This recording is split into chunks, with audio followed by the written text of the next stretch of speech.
As Jamie said, my name is Greg Crane. I'm the director of the program in the environment. I welcome you all. I'm really happy you're here on this nice snowy spring day. But it is a super happy time of year. The commencement period is a great time because people are completing things, they're happy about their accomplishments. Parents and family are happy to see these accomplishments and maybe an end to a certain amount of financial bleeding. Anyway, it's a great time of year. I totally enjoy it. So I'm going to introduce Chloe White. Her thesis is entitled Effect of Increased Atmospheric Nitrogen Deposition and Elevated CO2 on Traits Responsible for Carnivory in the Sundew Drosera rotundiflora folia and Drosera intermedia. Her thesis advisor was David Caro, and her thesis reader of the biological station, her thesis reader, Newt Nailhofer of ecology and evolutionary biology.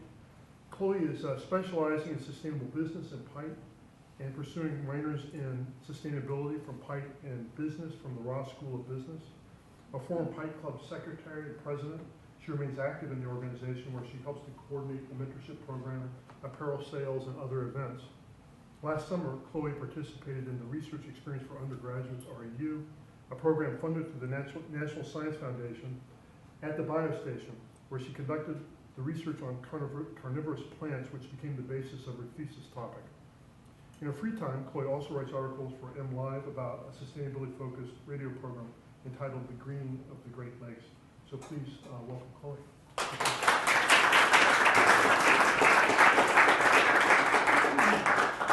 Thanks, Greg. So I'm Chloe, and my research is on the effect of increased atmospheric nitrogen deposition and elevated CO2 on prey capture traits in sundews. So to get right into it, leaves can have diverse functions. They primarily need to capture carbon through photosynthesis, and green is the pigment that's most efficient at capturing carbon, which is why most leaves are green. But leaves can serve other purposes as well. The spines on cacti are there to protect from herbivores, and the floral leaves on the poinsettia are there to attract pollinators. The leaves of carnivorous plants serve two functions. They too need to capture carbon through photosynthesis, so they have some green leaf tissue. But they live in nutrient-poor habitats where they especially are limited by nitrogen in the soil. So they have to get their nitrogen from a different source. So the source they have is insects. And red coloration has been shown to attract insect prey. So in order to capture nitrogen, they also have red tissue. The ratio of red to green leaf tissue should be able to change with the varying ability of these nutrients in the atmosphere, since they're especially limited by them. If carbon is abundant, then nitrogen is the limiting nutrient, and so the plant should invest in prey capture traits and become redder to attract those insects. Under abundant nitrogen, carbon becomes the limiting nutrient, and so plants need to invest in more efficient photosynthesis so they would become greener. Humans are affecting the availability of both of these nutrients in the atmosphere. Through fossil fuel burning, more carbon dioxide and nitrogen is being added, and through crop fertilization, nitrogen is also added. When humans add more of these nitrogenous compounds into the atmosphere, they are transported and transformed, and then later deposited back into the biosphere through either dry or wet deposition, which can have broad effects on ecosystems. And for this study, we focus more on the wet deposition. Most emission scenarios predict that future atmospheric nitrogen is going to increase. As you can see through this graph, these are much of the emission scenarios that the Intergovernmental Panel on Climate Change has. And there's broad levels of changes in nitrogen, but you can see that under the A1FI, it will be increasing. These scenarios also predict future increases in atmospheric carbon dioxide. So there's going to be more carbon and more nitrogen available to plants. And this is especially important for carnivorous plants who are more limited by these. So I'm interested to see how these increases are going to affect the carnivorous plants. I specifically focused on sundews, which are one of these carnivorous plants that has both red and green leaf tissue. As you can see from this map, they are in Michigan and also many other parts of North America. The leaf of a sundew is about the size of your pinky nail, and the leaf pad, which can be either green or red, has lots of hair-like structures that stick out from it called trichomes. And the tips of the trichomes have sticky dew on them. And together, this is what's responsible for capturing prey.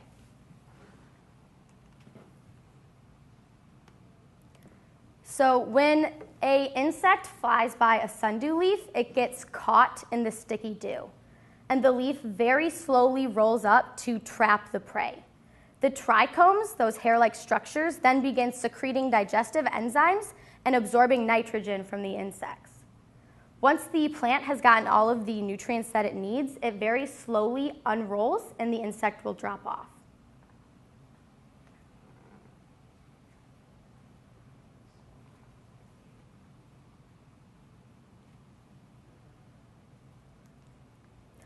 So in this study, I wanted to see how the spoonleaf sundew would, if it would decrease its investment in prey capture traits under simulated future increases in atmospheric nitrogen deposition. I also wanted to see if the same sundew would increase its investment under elevated carbon dioxide. And finally, I wanted to see how simultaneous increases would affect the sundew's investment in prey capture. Under nitrogen deposition, carbon becomes the limiting nutrient. And so plants should decrease their investment in prey capture, and which would result in greener and less sticky leaves. This should then let it photosynthesize more efficiently to capture that carbon. However, under elevated carbon dioxide, nitrogen becomes the limiting nutrient, so the plant should increase its investment in prey capture. Leaves should get redder to attract the insects and stickier to trap them. I completed my study at the University of Michigan Biological Station using an array of open-topped CO2 chambers, which you can see in this picture, and they allowed me to experimentally increase the carbon dioxide that the plants were experiencing. I had 80 plants in 40 chambers. 20 of the chambers were receiving ambient or natural carbon dioxide levels, while the other 20 were receiving elevated at approximately 750 parts per million carbon dioxide. I exposed the plants to 4 treatments. I had a control, high nitrogen deposition alone, which corresponds to that highest scenario of the nitrogen emissions, the elevated carbon dioxide, and then both elevated carbon dioxide and nitrogen deposition. The nitrogen was applied weekly for 5 weeks. So in order to see how the prey capture traits were changing, I needed to quantify the percent red tissue, so how red the leaf was, and the number of trichomes. I took pictures of all the plants initially and then weekly for 5 weeks, and then used Adobe Photoshop to determine the ratio of red pixels to total pixels, which then multiplying by 100 gave me the percent redness. I didn't include any of the trichome heads in the analysis, so these red little dots, because I don't believe that they change color over the leaf's lifespan. So while I was deselecting them, I took a count, which was then able to tell me what the number of trichomes was for the leaf. In order to measure the stickiness, which is also responsible for prey capture, I collected the sticky dew from all open and half-open leaves with filter paper, and then I was able to weigh this to get a measure of stickiness, and this was done once at the end of the study. So just as a reminder, we're looking to see how nitrogen deposition on its own, carbon dioxide on its own, and then simultaneous increases would affect their investment. Would it increase or decrease in those prey capture traits that we just talked about? Under increased nitrogen deposition, plants should have become greener, and under increased carbon dioxide, I expected that plants would become redder. So in this graph, on the left, you have the initial percent red tissue, what it was at the very beginning, before any treatments were added. And then on the right is the final, which percent red tissue, so at the end of the study. And you can see the 4 treatments and how those changed. There was a statistically significant increase within each treatment. However, each of those increases was not statistically different from each other. However, we can still see that there might be some trends. The plants that became the most red were the ones that received carbon dioxide on its own, and also the ones that received both treatments. The smallest increase in redness was seen in the plants that had nitrogen deposition alone. For trichome number, I expected that under nitrogen deposition, the trichomes would decrease, while under carbon dioxide, they would increase. So again, in this graph, you can have the initial number of trichomes on the left and the final on the right, and you can see how they changed within each treatment. Again, each of these increases was statistically significant within the treatment, but the magnitude of change wasn't statistically different from one another within each treatment. The increase was greatest for plants that received nitrogen addition on its own, and it was least for plants receiving both treatments. As for stickiness, under the increased nitrogen deposition, I expected that plants would become less sticky, while under increased carbon dioxide, they would become more sticky. This shows the mean dew production at the very end of the study within each treatment.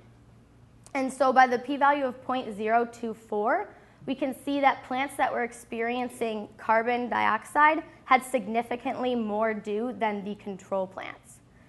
We also see that nitrogen addition had more dew production, but that was not a statistically different result from the control group. And under both treatments, we can see that the dew production was only slightly higher than what it was in the control group. So in summary, all plants became redder. The plants that received carbon dioxide became the most red, and this aligned with what my prediction was, because in this scenario, nitrogen was more limiting, and the leaves needed to become redder to attract those insects to get that nitrogen. The plants that received just nitrogen deposition increased redness the least. This suggests that they were getting enough nitrogen through the roots because of the treatment, and so they didn't need to get that nitrogen from insects. And so they probably slowed the transition of green to red tissue that probably just happens with age. So that allowed them to capture carbon for a longer period of time. Trichome number increased across all treatments. The increase was the most for the plants that received nitrogen. Now this was not what I predicted would happen, because trichomes are a prey capture trait. And if they're getting more nitrogen, they shouldn't need to be capturing more insects. And the other results didn't really follow much of a pattern. So I'm thinking that this is just a trait that won't respond in a simple manner to these treatments. And finally, carbon increased stickiness. This also aligned with what I predicted, because nitrogen would be limiting and plants would need to capture and trap those insects with more sticky dew. So it's clear that carbon and nitrogen likely affect these plants in different ways. They would either increase their investment in prey capture or decrease it. Our data suggests that the treatment's effects likely canceled each other out. However, I did see an increase in prey capture traits. We saw an increase in redness and small increases in trichome number and stickiness, likely suggesting that when both treatments are applied, nitrogen is the more limiting nutrient. So in conclusion, sundews are definitely capable of changing their leaves in response to changing levels of carbon and nitrogen. My study suggests that under increased availability of nitrogen, sundews will invest more in carbon capture, and conversely, under carbon availability, sundews will invest more in nitrogen capture. I'd like to thank the National Science Foundation REU program for providing me with the grant that made this study possible. I'd like to thank the University of Michigan Biological Station and Dave Careau for providing me access to the CO2 chambers that also made the study possible. My advisor, Dave Careau, for all of the support and guidance and feedback that he provided, and also Newt Nadelhofer for also feedback and guidance through this project. And finally, Pite and my honors cohort for continued support throughout the ups and downs of writing a thesis. I'll take any questions.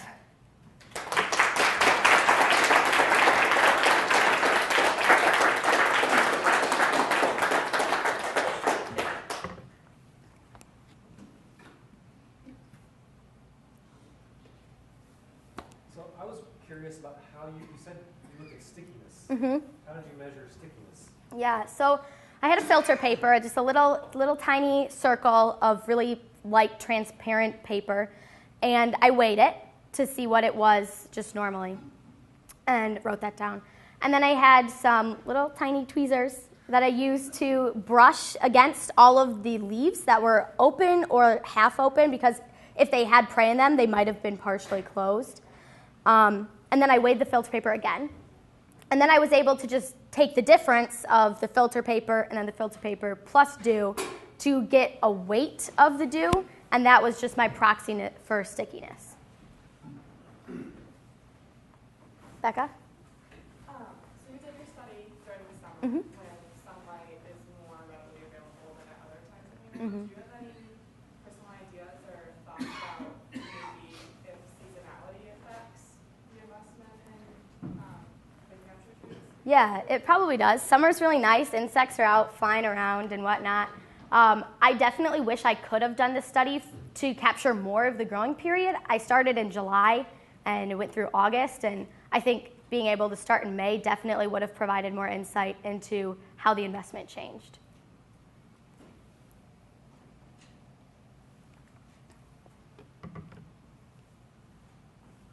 All right, thanks for listening, guys.